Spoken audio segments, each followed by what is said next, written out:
Well, it's always great when Angelo is here. He's one of the organizers of the Diocese of Worcester's Men's Conference. And yeah, you've been coming for a few years. Do you know how many years you've been coming now? Not exactly, but I know this is our 20th year, so it's a big year for us. 20th years, largest conference in New England, oldest running parish conference in the United States. Now, it's, you always get a great audience for this every single year. Angelo, what is the secret to the success? Because some have come and gone. Yours just continues. We had sold-out years for most of it. Now we're able to expand a little bit, so our attendance is growing. The secret is you have to put the hats on of the people in the audience. What is it that the men of today are wrestling with? What is it that has some importance for them? And I listen to a lot of speeches, I can tell you that. I read a lot of talks. And we try to get people that are down to earth, tell their own story in their own words, but say things that resonate with the average guy. And the average guy, the average Catholic guy, by the way, is not an average. It's a cross-section of a lot of different people. But if you're a Catholic today in the United States, it's tough. It is tough. It's tough. You don't know what to say in work. You don't know what to say out of work. The whole world is telling you to be something else. Yeah. And I think the biggest thing we have, when you walk in that room and you see 1,000 guys that look, feel, smell like you and have the same problems, that's cathartic. That's where I'm now proud to be Catholic. I'm not ashamed. There's more people like me. I'm not the only one in the world. And you know when you walk in there. It's interesting you say that. I was just thinking that the other day. And this sounds a little trite, but I think it takes some courage to be Catholic today, because society is trying to tell everyone what they should think, and yet we live our life under this principle of Jesus and what he taught us. And that sometimes goes against what society is trying to push towards us today. Not only you, your grandchildren and your children. I mean, we grew up. I remember when I grew up, I didn't know there was a non-Catholic till I was about 12 years old. Really? Because everybody I knew was Italian and Catholic. We all went to the same church. We all had the same events. Nowadays, and there were no vectors. There's no TV to tell me something different. There was no, friends in school saying something different. So it's very difficult today, because as even people have children when they're young, there's a gap between what the children growing up with today and what they're growing up today. The screens of the world that kids have. Yeah, there's just so many distractions coming their way. Well, you talk about speakers. Tell me, you have I think 3 great speakers, right? We have a great lineup this year. We have, number one, we have the Premier, Scott Hahn. Scott Hahn, we saved him for our 20th. He's going to open and close the conference. He's going to talk about his journey to conversion. He was a Protestant minister, and he converted, became renowned and spoken all over the world, all kinds of different things going. But he's going to talk about conversion isn't an event, it's a process, and how that impacts us today and some of the tools we could take away as Catholic men today.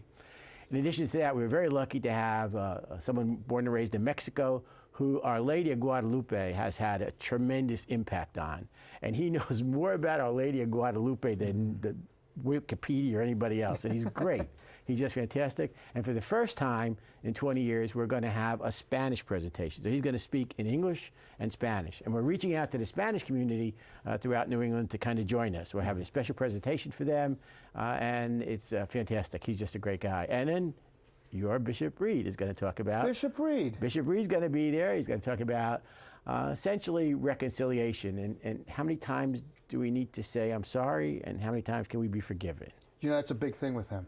It's great.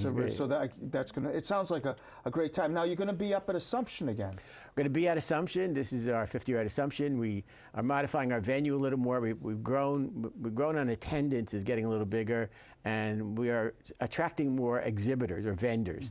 So we had to move them to a bigger room. And we also had some noise problems with them last year, so we're correcting that. So we made some changes in the venue, but this year ticket sales are brisk. They're good. They're almost better than they've ever been.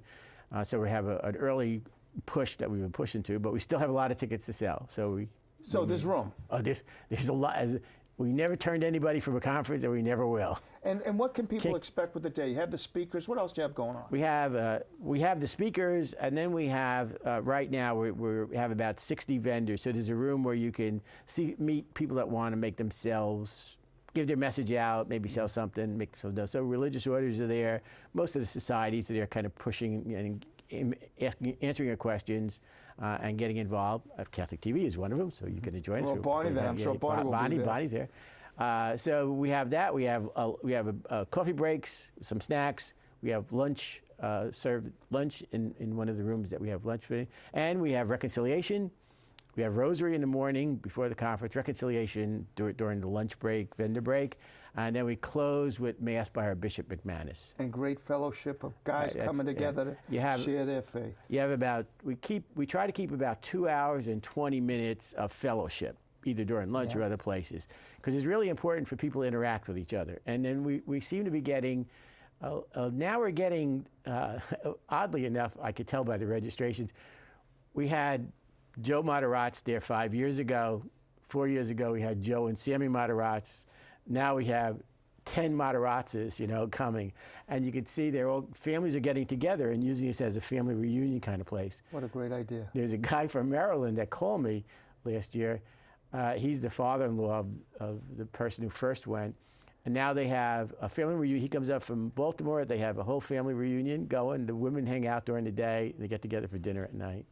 Well, Angelo, when's the date? The date is March 28th. And where can people find out more information? You can go at firstmensconf.com, where you can dial on, buy your ticket, get all the information, see what's going on, whole 9 yards. Angelo, always a pleasure. A pleasure being here. Thank you very much.